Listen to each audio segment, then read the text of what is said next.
쿠팡 물류센터, 대형 화물차들이 대기하고 있습니다. 물류센터 직원들은 고객들이 상품을 주문하면 그 즉시 포장을 하여 대기하고 있는 화물차에 적재를 하죠. 짧게는 3시간, 길게는 6시간도 넘게 대기하며 적재함을 채우고 가던 화물차들은 약속된 시간이 되면 적재함이 꽉 차지 않더라도 각 지역의 물류센터로 출발합니다. 그리고 곧바로 새로운 화물차들이 그 자리를 다시 채워 넣고요. 이렇듯 쿠팡 물류센터에는 대형 화물차들이 24시간 대기합니다. 간단하게 설명했지만 이러한 시스템이기에 우리는 아침에 주문하면 저녁에 받아보고 저녁에 주문하면 다음날 아침에 받아보는 이른바 로켓 배송을 누릴 수 있는 거지요. 자, 시스템은 대충 알겠습니다. 그렇다면 이 시스템이 원활하게 돌아가기 위해 가장 중요한 것 뭘까요? 주문받은 상품을 포장하고 분류하고 상차해주는 물류센터 직원분들, 그리고 그렇게 상차된 상품을 싣고 물류센터 간 이동을 하는 간선 차량 차주님들, 끝으로 하차된 상품을 다시 재분류하여 가정으로 배송해주는 기사님들이죠. 이분들의 노고 꼭 기억해 주시고요. 아무튼 오늘은 이분들 중 쿠팡 물류센터 간 이동을 하는 간선 차량 차주님들의 이야기를 해드리겠습니다. 쿠팡의 이런 시스템은 엄청나게 많은 양의 대형 화물차를 필요로 합니다. 그런데 그 많은 화물차를 쿠팡이 직접 운영할 수 있을까요? 1톤 트럭 같은 경우에는 상대적으로 수월하겠지만 대형 트럭들은 차값부터 시작해 유지 관리 비용이 상당하기에 사실상 어렵습니다. 그래서 소위 말하는 외주를 주게 되죠. 운송업체에 하청을 줍니다. 그런데 운송을 전문으로 하는 회사조차도 한 군데 업체에서는 모두 소화해내기 어렵기에 여러 군데를 선정하게 되죠. A, B, C, D, E 등등. 그런데요, 그 운송회사들도 화물차는 없습니다. 화물 운송회사이긴 하지만 본인들 소유의 화물차는 거의 없다고 보면 돼요. 자, 홍철 없는 홍철팀처럼 화물차 없는 운송회사는 쿠팡의 물량을 소화해내기 위해 어떻게 해야 될까요? 화물차주들을 찾아야죠. 저 같은 개인 차주들을 찾습니다. 기존에 소속되어 있던 차주들에게 배차를 한다든지 광고를 내서 우리 쿠팡 물량 가지고 있으니까 차 사서 오세요 라든지 실시간으로 화물 중개 플랫폼을 이용해 지금 바로 투입할 운송거리를 공유한다든지 여러 방법으로 개인 차주들을 모집해 쿠팡의 물량을 소화하죠.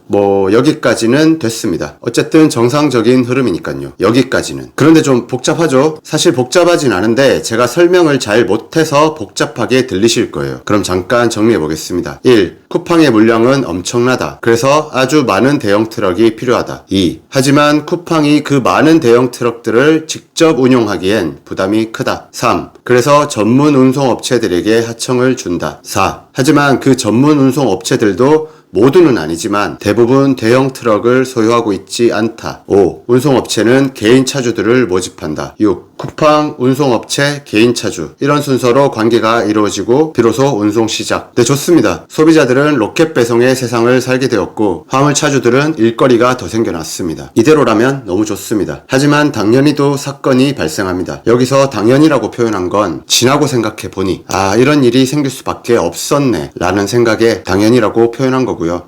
결과적인 거죠. 이건 조금 이따 다시 말씀드리고요. 아무튼 굉장히 큰 사건이 발생합니다. 한 차주님을 예를 들어 설명드리겠습니다. 이 차주님의 성함은 김진동 씨예요. 가명입니다. 김진동 씨는 14톤 트럭을 운행하며 경상권에서 서울 가락시장으로 가는 농산물을 매일 운송합니다. 하지만 서울에서 다시 하행하는 화물은 마땅히 없었던 상황이에요. 그러던 와중 쿠팡 동탄 물류센터에서 경북 칠곡 물류센터로 운행하는 일거리가 눈에 보였습니다. 화물 중개 플랫폼에 운임이 썩 마음에 들진 않지만 적당히 타협하면 괜찮을 것 같았어요. 그렇게 쿠팡의 운송 하청 업체 중 하나인 A 업체를 만나게 됩니다. 상행은 농산물을 운송하고 하행은 쿠팡의 간선 배송을 맡았습니다. 일거리 걱정을 덜었다는 생각에 마음이 편안했죠. 일거리 걱정을 덜으니 운전에만 집중할 수 있게 되어서 모든 게 좋았습니다. 그러길 몇 개월 김진동 씨에게 배차를 해주던 쿠팡의 운송 하청 업체 A의 연락을 받습니다. A에서 B로 회사가 변경된다. 이제 B 업체에 배차를 받게 될 거다. 하지만 대표 및 임직원 모두 그대로이니 염려 마라. 상관없죠. 그건 그들의 사정이고 나는 운송만 잘하면 됩니다. 배차해주던 직원도 노선도 운임도 모두 같습니다. 괜찮아요. 또 그렇게 바뀐 건 운송업체의 이름뿐 모든 게 같은 시간이 흘러갑니다. 그러다가 이젠 B가 된 운송회사에게 다시 연락이 옵니다. B에서 C로 회사가 변경된다. 이번에도 대표 및 임직원 모두 같으니 염려 마라. 다만 이젠 운임 결제가 2달 후에 이루어질 것이다. 제가 설명드리지 않았는데 기존에 A, B 모두 한 달 결제였습니다. 오늘 운송하면 최소 한 달 뒤에 운임이 결제되는 거죠. 월급도 아니고 이상하죠? 하지만 받아들입니다. 불합리하다 생각하지만 이미 이 업계에는 마치 관행처럼 뿌리 내렸습니다. 내가 인정한 것이 아닌 인정할 수밖에 없는 상황입니다. 내가 발을 들였을 땐 이미 그렇게 되어 있었어요. 아무튼 A, B 모두 그 엿같은 관행처럼 한 달 결제였습니다. 그런데 이번에 C로 바뀌면서 더 미루어졌어요. 2달 결제. 말씀드렸듯 A, B, C 모두 같은 회사예요. 서류상 대표가 계속 동일했던 거인지는 이 부분은 제가 확인을 못했지만 상당 부분이 동일한 사실상 같은 회사라고 보시면 돼요. 그 같은 회사가 느닷없이 결제를 2달로 미뤄버립니다. 김진동 씨는 살짝 고민했지만 2달 괜찮을 것 같았어요. 받아들입니다. 그래도 결제가 되지 않았던 적은 없었으니까요.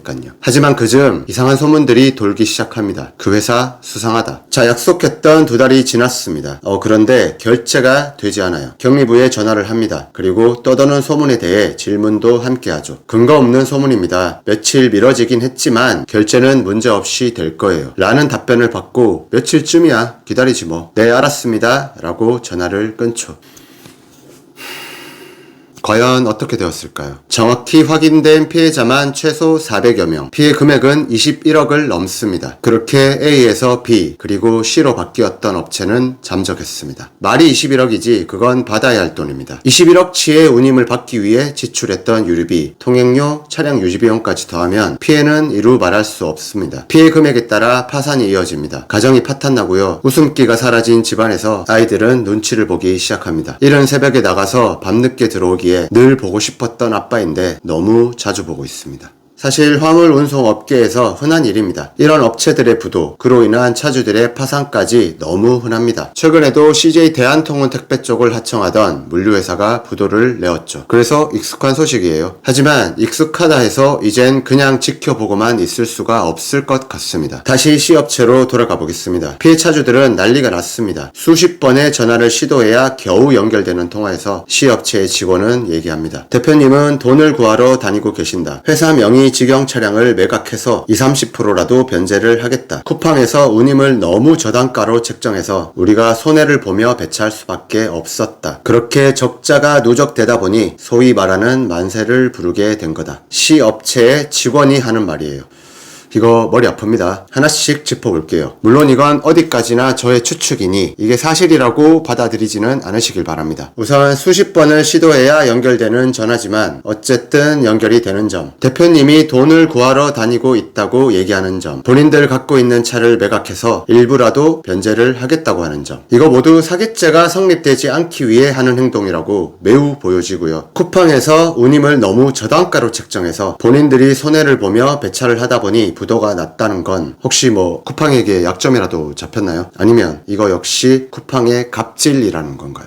좋아요. 일단 넘어가겠습니다. C업체의 말은 잘 들었습니다. 그럼 쿠팡으로 넘어가 볼게요. 피해 차주들이 민원을 제기합니다. 너희의 합청업체가 이런 일을 벌였다. 이거 어떡할 거냐? 쿠팡의 답변. 우리는 매달 결제를 해줬다. 그리고 차주들에게 운임을 조속히 지급하라고 계속해서 얘기 중이다. 자기들 잘못은 없다라는 거죠. 맞는 말이에요. 쿠팡의 답변처럼 운송 관련해서 하청업체에게 일을 주었고 또 그에 대한 지급을 확실하게 했다면 당연히 쿠팡의 잘못은 없죠. 아무튼 쿠팡의 얘기도 잘 들었습니다. 뉴스에서 기자 선생님도 같은 얘기를 했습니다. 쿠팡은 돈을 줬단다. 근데 하청업체가 소위 먹튀를 한 거다. 취재를 잘 하셨겠죠. 그냥 대변을 해주는 건 아니겠죠.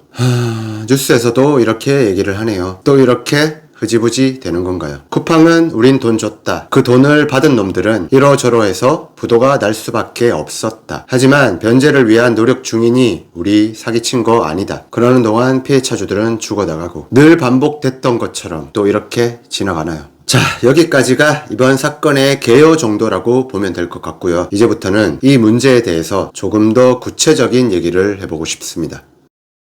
일단 쿠팡에게 묻고 싶습니다. 부도를 낸 해당 업체 관계자들과 연관이 있다고 의심되는 다른 업체들은 계속 운영 중입니다. 이 말인즉슨 쿠팡에게 계속 하청받고 있다는 거죠. 이거 문제 없는 건가요? 한낱 개인 사업자일 뿐인 피해 차주들도 이 사실을 알고 있는데 초거대 기업인 쿠팡이 이걸 모르고 있나요? 알면서도 방치할 리는 없잖아요. 혹시 쿠팡과 그 문제를 일으킨 업체와 관련이 있는 건 아니겠죠? 일상을 편리하게 하고 소비자들을 즐겁게 해주는 쿠팡이 절대 그럴 리가 없겠죠. 좋습니다. 부도를 낸 업체 관계자들과 연관이 있다고 의심되는 이 부분은 말 그대로 의심이라고 볼게요. 우리가 그들의 속내까지 다 알 수 있겠습니까? 그들은 얼마든지 감출 수 있으니까요. 그래서 이번 상황은 그냥 의심일 뿐인 거라고 보더라도 지금까지 이런 일들이 너무나도 많았잖아요. 이건 왜 방치하고 계시는 겁니까? 자, 쿠팡의 운송 하청업체는 비단 C 업체뿐만이 아닙니다. 수많은 업체들이 있어요. 그 중에는 쿠팡에게 바로 하청받는 1차 하청업체뿐만이 아니라 그 하청업체에게 또 하청을 받는 흔히 말하는 다단계 알선을 하는 업체들이 굉장히 많습니다. 그리고 얘들 부도 정말 많이 내요. 피해자들이 너무 많습니다. 쿠팡 잘 알고 있잖아요. 그런데 왜 계속 방치해두고 있는 겁니까? 혹시 방관은 아니겠죠? 로켓 배송을 기다리는 고객들의 만족과는 상관이 없기에 그런 건가요? 도대체 왜 이 반복되는 일들을 그냥 내버려 두시는 거죠? 저 같은 등신 모질이도 해결 방법을 말할 수 있습니다. 쿠팡 갑질 잘 하시잖아요. 자본 여력이 있는 업체만 하청업체로 선정하세요. 이건 법으로도 정해져 있는 거예요. 자본 여력이 없으면 운송업체 할 수 없습니다. 차주들에게 운임을 제대로 지급할 수 있는 회사만을 하청업체로 선정하세요. 그리고 말씀하신 것처럼 그 하청업체에 매달 운임 지급하시고요. 그 지급한 운임이 차주들에게 잘 돌아갔는지 확인하세요. 만약 결제가 되지 않았다? 계약 해지하시고요. 다단계 알선 금지하세요. 본인들이 직접 관리할 수 있는 업체만 배차할 수 있도록 허가하십시오. 쿠팡은 그렇게 할 수 있잖아요. 물론 멍청하고 짧은 생각이라 우습겠지만 우리 쿠팡 선생님들은 똑똑한 분들이니까 피해 재발을 위한 대책 얼마든지 세울 수 있지 않습니까? 도대체 왜 이리 방치해 두시나요? 왜 우리로 하여금 의심할 수밖에 없게 만드시는 건가요? 자, 쿠팡 다음엔 운송회사. 말씀드렸듯 알선, 주선 등등 운송회사를 차리려면 일정 이상의 자본이 있어야 합니다. 차주들에게 운임을 제대로 지급할 여력이 되냐는 거죠. 그게 충족이 되어야 허가를 받고 운행할 수 있다고 알고 있습니다. 그런데 이걸 야매라고 하죠. 허위로 신고해서 허가받는 업체들이 많습니다. 돈도 없는 새끼들이 돈놀이 한다고 보시면 될 거예요. 당연히 이런 업체들은 화주들이 결제해주지 않으면 차주들에게도 결제해주지 못합니다. 너무 당당하게 얘기를 해요. 화주가 돈을 안 주는데 내가 당신들에게 어떻게 돈을 줄 수가 있냐. 말이 안 되죠. 우리가 화주와 거래했습니까? 우리의 거래 당사자는 운송회사입니다. 우리는 당신들 운송회사와 거래를 했습니다. 그러면 우리에 대한 책임은 당연히 당신들이 져야죠. 물론 상황에 따라 이해해줄 수는 있습니다. 화주가 운임 지급을 안 해줘서 또는 부도를 내어서 지금 문제가 발생했다. 조금만 기다려주면 반드시 처리해주겠다. 라고 우리에게 정중하게 양해를 구한다면 물론 개인에 따라 다르겠지만 이해해줄 수 있습니다. 이것도 다 사람 사는 일이라고 생각한다면 말이죠. 하지만 미친 새끼들처럼 너무 당당하게 얘기를 해버리면 도대체 니들이 존재하는 이유는 뭐냐? 라는 생각이 들어요. 운송회사, 알선, 주선사들이 왜 있냐라는 거죠. 물론 정직하고 깔끔하게 운영하시는 업체들이 훨씬 더 많습니다. 항상 문제를 일으키는 업체에 대해 얘기하는 거니 오해는 없으시길 바라며 든든하게 존재해 주시는 운송업체에겐 깊은 감사를 드립니다. 아무튼 이거 반드시 개선되어야 합니다. 이걸 개선하려면 어떻게 해야 될까요? 돈 있으면 돼요. 돈 없으면 화물 중개 못하게 하면 됩니다. 야매로 통과되는 허가 말고 까다롭게 수시로 확인을 해야 합니다. 우리 차주들은 돈 없으면 기름도 못 넣고 통행료도 못 냅니다. 물론 차부터 살 수 없겠죠. 그러면 운송을 못해요. 돈을 못 버는 거죠. 그런 것처럼 최악의 상황에 차주들에게 지급할 돈이 없으면 화물 중개 못하게 하라는 거예요. 네 돈으로 내 돈 좀 벌어도 나중에 돈 들어오면 갚아줄게. 이딴 짓 못하게 하라는 거예요. 이런 업체들이 굉장히 많아요. 말이 쉽고 간단하지만 피해자들을 생각해야죠. 계속해서 피해가 발생하고 있는 이런 상황에서 더 이상 피해자가 발생하지 않도록 할 수 있는 방법으론 정말 간단한 거라고 보거든요. 도대체 왜 허가만 내주고 관리는 하지 않는 겁니까? 그런데 만약 이게 해결이 되더라도 돈을 가지고 있는 운송회사, 최악의 상황에 차주들에게 운임을 우선 지급해줄 수 있는 운송회사, 그리고 그걸 언제든 증빙할 수 있는 회사라도 고의로 부도를 내기로 마음먹는다면 사실 피해를 막을 수는 없을 겁니다. 지금부터 말씀드릴 내용 때문이죠. 화물 중개 플랫폼이란 게 있습니다. 화물 중개 플랫폼 참 많죠. 그 중에 대표적으로 전국 24시 콜 화물, 화물맨, 원콜, 등등이 있습니다. 이런 플랫폼들은 대부분 차주들이 매달 지불하는 정보 이용료로 운영이 되고요. 운송회사, 알선 주선사들은 무료로 이용을 합니다. 특정 운송권을 운송업체들이 중개 플랫폼에 공유를 하면 정보 이용료를 지불하는 차주들이 오더를 선택해서 운송이 이루어지는 거죠. 음식 배달하는 라이더들이 보는 어플과 똑같은 시스템입니다. 그런데 푸드킥은 결제를 바로 받죠. 하지만 우리는 그 운송 오더를 공유하는 업체에 따라 운송회사, 화물 알선 주선사에 따라 결제일이 다릅니다. 짧게는 당일에서 일주일, 길게는 2달까지도 결제를 기다려야 돼요. 평균적으로 한 달이라고 보시면 됩니다. 이렇듯 업체에 따라 업체마다 다른 결제일, 우리는 그냥 받아들일 수밖에 없는 건가요? 무조건 받아들여야 되는 건가요? 결제가 한 달 정도 걸린다는 건 관행이다. 이 업계의 관행이야. 그렇다면 그 관행은 어떻게 자리 잡게 되었습니까? 누가 만든 건가요? 언제부터 그랬죠? 아마 아무도 선뜻 대답할 수 없을 것 같습니다. 그렇다면 지금 다시 정리해보자고요. 말씀드린 화물 중개 플랫폼들, 장단점을 떠나 현재 운송업계에서 굉장히 중요한 역할을 맡고 있습니다. 잘 아시다시피 대기업들도 진출하는 업종이에요. 그리고 동시에 대기업들도 실패하는, 거의 다 못해 썩어 빠진 업종이죠. 그래서 그런지 살아남은 업체들은 덩치가 어마어마합니다. 아무튼 이 플랫폼들이 굉장히 편리한데요. 앞서 설명했듯 스마트폰 하나로 화물 운송 오더를 공유하고 배차받을 수 있어서 편리하고, 내가 수행했던 운송들에 대한 결제 관리도 할 수 있어서 편리합니다. 그 편리한 결제 관리 중에서 해당 업체의 운임 지급 요청이라는 것도 할 수 있는데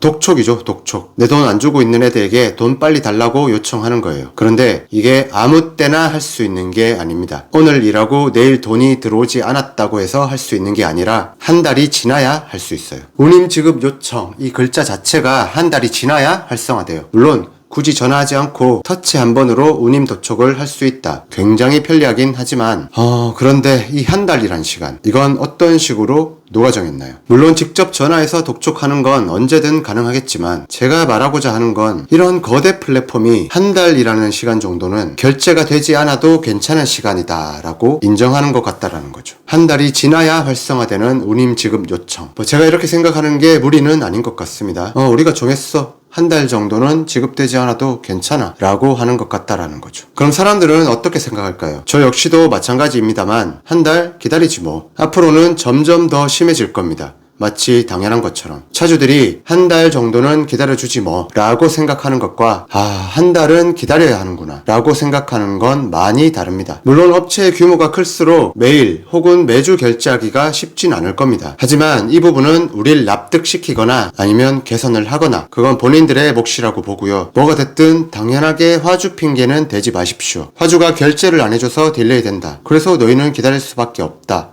이딴 소리는 하지 마십시오. 아무튼 말씀드렸듯 저 역시도 그랬다지만 이제는 그러지 못할 것 같습니다. 한 달이요. 우리 돈 슈킹해서 보따리에 싼 뒤 헤엄쳐서 중국까지 갈 시간인 것 같은데요. 1년의 사건들이 그걸 증명해주지 않습니까? 이거 화물 중개 플랫폼에서부터 개선해 주십시오. 현실적인 변화가 생길진 몰라도 조금씩 달라져야 합니다. 전국 24시 콜 화물, 화물맨, 원콜 등등 이런 거대 플랫폼들이 움직여주면 큰 도움이 될 겁니다. 한 달이 지나야 활성화되는 운임 지급 요청, 그 한 달이란 시간부터 더 줄여주시고요. 이거 아무것도 아니잖아요. 그리고 업체들에게 예치금을 받아놓거나 아니면 카드 결제를 의무화한다거나 하실 수 있는 일이 많을 거라고 생각합니다. 분명히 지금까지는 하지 않았던 걸로 봐요. 실질적인 운영비와 수입을 지급하는 차주들을 위험에 방치하지 마십시오. 그리고 방관하지 마십시오. 반드시 개선해 주실 거라 믿습니다. 필수 산업, 그리고 그 필수 산업의 최전선에 있는 화물 차주들을 존중해 주십시오. 사실 이 정도면 막다른 길에 온 것 같습니다. 쿠팡 형님들께도 다시 한번 당부드립니다. 만약 방안이 생기지 않는다면 우리는 쿠팡의 물량을 운송할 자신이 없습니다. 저단가, 끝없는 대기 시간에도 먹고 살기 위해, 버텨내기 위해 꾹 참고 운송했던 쿠팡의 화물인데, 이런 폭탄까지 안고 가야 한다면 어느 누가 운송을 할 수 있을까요? 물론 쿠팡 형님들이나 화물 중개 플랫폼 형님들은 우리가 우스울 수도 있습니다. 니네가 뭘 어떡할 건데.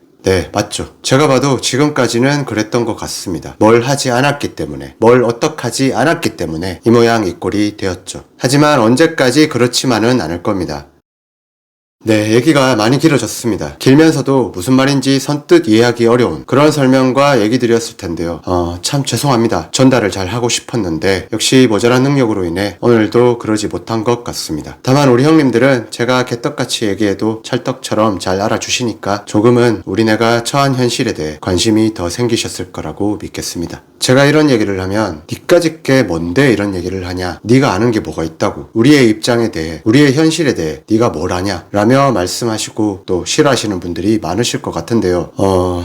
어디까지나 저의 생각입니다. 그 점 양해해 주시길 부탁드리고요. 또 다른 의견이 있으시다면 똑같이 영상을 만들어서 말씀하시면 됩니다. 저 역시도 앞으로 계속 이어가겠습니다. 특히 이번 일에 대해 할 이야기들이 아주 많을 겁니다. 그러다 보면 또 저는 경찰서로 끌려가게 될 것이고 그로 인해 불이익도 받을 것이고 저는 피곤해지겠죠. 또 영상 자체도 당연히 재미는 없으실 겁니다. 하지만 시간을 조금만 써주셔서 이런 부분도 주의 깊게 살펴봐 주시길 부탁드립니다. 그리고 당연히 제가 이럴 수 있는 건 별 볼 일 없는 저에게 또는 트러크 라이프에 관심을 가져주시고 응원해 주시는 형님들 덕분입니다. 정말 진심으로 감사드립니다. 이로 인해 조금의 변화라도 생긴다면 모두 형님들 덕분입니다. 끝으로 부탁드릴 게 있습니다. 이번 쿠팡의 운송 하청업체 사건, 이 사건의 피해자들로 구성된 비상대책위원회가 꾸려졌습니다. 공동 대응을 하기 위함인데요. 당연하죠. 함께 대응을 해야 그 힘이 더욱 커집니다. 다만 아쉬운 부분이 확인된 피해자만 최소 400명 이상인데 함께 법적 대응을 할 인원을 모집해보니 그의 반도 미치지 못하고 있답니다. 그 이후로 나는 소액이라서 또는 법적 대응을 했다가 쿠팡이나 화물 중개 플랫폼에게서 불이익을 받을까봐 가 있는데요. 절대 그렇지 않습니다. 불이익이란요. 그래서는 안 되고 그럴 수도 없습니다. 저와는 상황이 다르기에 염려 마시고 피해 입으신 분들은 꼭 힘을 모아 대응하시길 부탁드립니다. 그리고 소액이라서 그냥 넘어가시려는 분들께서도 바쁘고 번거로우시겠지만 잠깐이라도 시간 내주시길 부탁드립니다. 그래야만 다시는 이런 일이 반복되지 않을 거예요. 피해자분들로 구성된 오픈 채팅방에 링크를 남겨드릴 테니 꼭 함께 해주시길 간절히 부탁드립니다. 그리고 피해자분들 부디 피해 복구가 조속히 이루어지길 바라겠습니다. 네, 부끄럽지만 저는 나만 아니면 돼 라고 생각했던 적이 많습니다. 하지만 이젠 달라요. 오늘은 나의 일이 아니었지만 내일은 나의 일이 될 수도 있습니다. 이대로라면 말이죠. 물론 우리가 무슨 짓을 한다 해도 당장 세상이 바뀔 일은 없을 겁니다. 하지만 자동차를 힘으로 밀어볼 때 아시죠? 처음엔 힘이 많이 들어갑니다. 그러나 힘이 조금씩 모이다 보면 어느새 바퀴는 굴러가게 되고 그때부턴 상대적으로 쉬워지죠. 그것처럼 이대로는 안 된다는 생각을 가지고 조금씩이라도 힘을 모으다 보면 반드시 달라질 거라고 확신합니다. 이런 믿음이 모여져서 조금씩 달라지고 조금씩 이루어진 게 바로 지금 우리가 살고 있는 세상입니다.